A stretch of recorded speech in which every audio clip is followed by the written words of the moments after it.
Donc, je suis Bernard Le Chevalier, je suis éditeur de la maison Édition des Halles. Donc voilà, nous sommes depuis 25 ans spécialistes du monde du bâtiment, avec un certain nombre de revues que nous éditons.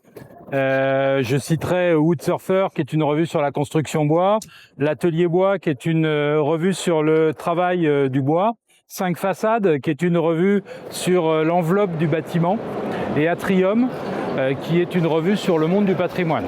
Voilà, donc on a également un site internet généraliste bâtiment qui s'appelle Bâti-Journal et pour lequel on amène une actualité régulière sur le monde du bâtiment avec une newsletter quotidienne.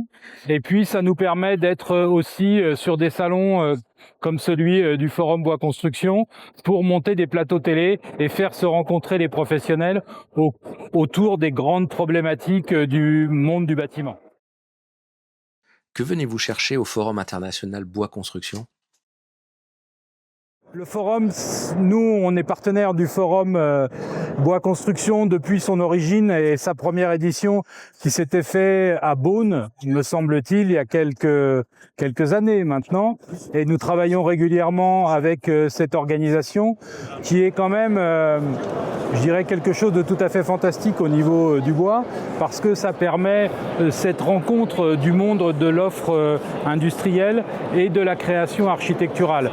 Ce qui lui donne cette originalité particulière, c'est vraiment un melting pot où la création, l'innovation, tout ça joue énormément et on sait aujourd'hui que le bois permet de faire un nombre de choses tout à fait fantastiques en matière de construction et surtout de décarboner le monde de la construction qui en a besoin.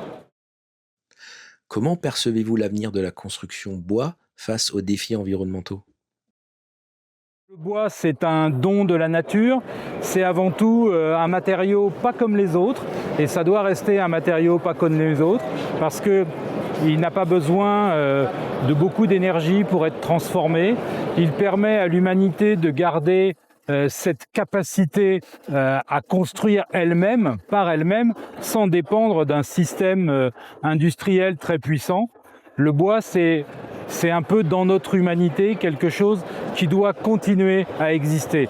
Et c'est des métiers fantastiques. Moi, je rencontre des jeunes qui sont vraiment, très convaincus par tout ça et qui sont passionnés par le travail qu'ils font. Il faut aujourd'hui respecter le bâti qui existe, en créer de nouveaux certes, mais surtout réparer le monde. Et le bois permet de réparer le monde.